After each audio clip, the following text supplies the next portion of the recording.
Hello दोस्तों, welcome to affair study. दोस्तों, आज हम डिस्कस करेंगे कि पूरी दुनिया में अचानक होने लगी है प्राकृतिक गैस की कमी।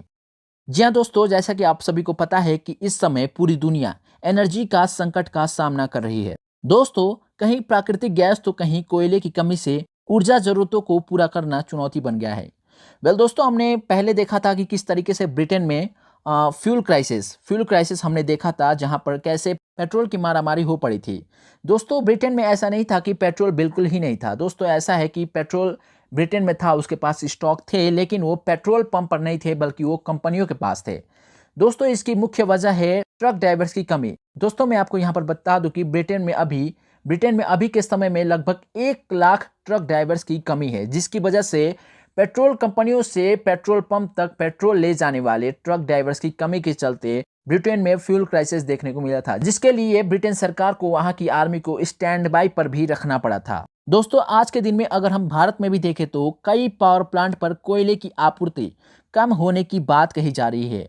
राज्य सरकारें इसको लेकर चिंता जाहिर कर चुकी हैं और कई पावर प्लांट कोयले की कमी का सामना कर रहे हैं। इसी तरह से नेचुरल गैस की सप्लाई भी एक बड़ी चुनौती बनती जा रही है। जहां एक तरफ इसकी सप्लाई पर्याप्त नहीं है, वहीं इसकी मांग भी बढ़ती जा रही है और इसकी प्राइस में काफी बढ़ोतरी देखी जा रही है। दोस्तों, आपको बता दें कि बाकी देशों की ही तरह एशिया के देशों में भी एनर्जी की खपत और मांग बढ़ी है। चीन और भारत, चाइना और इंडिया दो ऐसे बड़े देश हैं जो दुनिया की पूरी आबादी का 40% हिस्सा रखते हैं। ये दोनों ही देश अपनी ऊर्जा जरूरतों के लिए काफी हद तक कोयले पर निर्भर करते हैं। कोयले के सप्लाई के मामले में चीन दुनिया में नंबर 1 पर है और भारत नंबर 3 पर है। वहीं कोयले के उत्पादन के मामले में भी चीन और भारत 1 नंबर और 2 नंबर पर आते हैं। दोस्तों, अगर हम प्रॉब्लम की बात करें तो ये प्रॉब्लम आखिर यहाँ तक कैसे पहुंचा? कई बड़े देशों पर इस एनर्जी क्राइसिस का गंभीर असर देखने को मिल सकता है। पूरी दुनिया इसके प्रभाव से गुजर रही है। ऐसे में क्या इतने बड़े क्राइसिस का अंदाजा किसी को नहीं था या कहीं चूक हुई है? एक्सपर्ट्स कहते हैं कि कोरोना महामारी के दौरान उत्पादन कम होने से कोयले की खदानें बंद हो गई। कई खदानें पहले से ही धीरे धीरे बंद की जा रही थी, पर जब आप खदान बंद कर देते हैं या उत्पादन घटा देते हैं तो उसे फिर से शुरू करने में या रफ्तार पकड़ने में समय लगता है। दोस्तों, एक्सपर्ट्स का मानना है कि इस समस्या का तत्कालीन समाधान तो निकाल लिया जाएगा, लेकिन आने वाले समय के लिए उपायों पर भी गौर करना होगा। एक्सपर्ट्स कहते हैं कि कोयला उत्पादन बढ़ाया जा रहा है और पूरी दुनिया इस पर काम कर रही है, लेकिन इन स्थितियों ने एक बात साफ कर दिया है कि कोयले को अपनी जरूरत से हटाना इतना आसान नहीं है।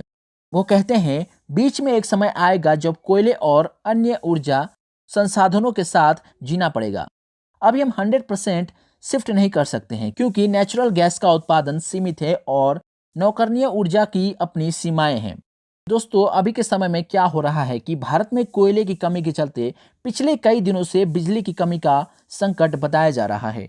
दिल्ली के मुख्यमंत्री अरविंद केजरीवाल ने भी आने वाले दिनों में बिजली की कमी का आशंका जताते हुए केंद्र सरकार को पत्र लिखा था। उत्तर प्रदेश में भी कोयले की कमी के कारण 8 बिजली प्लांट बंद कर दिए गए हैं। देश में 3 या 4 दिनों का कोयला ही बचे होने की बात सामने आ रही है। हालांकि कोयला मंत्रालय की ओर से कहा गया है कि देश की ऊर्जा जरूरतों को पूरा करने के लिए पर्याप्त मात्रा में कोयला मौजूद है। तो दोस्तों, जानकार इन स्थितियों का फायदा कुछ कंपनियों को होने की आशंका भी जताते हैं। कोयला की मांग बढ़ने से उसके दाम बढ़ेंगे, जिसका फायदा कोयला उत्पादक कंपनियां उठाएंगी। लेकिन फिलहाल पूरी दुनिया का ध्यान इस संकट से निपटने पर है, ताकि आने वाले समय में बिजली या अन्य जरूरतों में कटौती का सामना ना करना पड़े।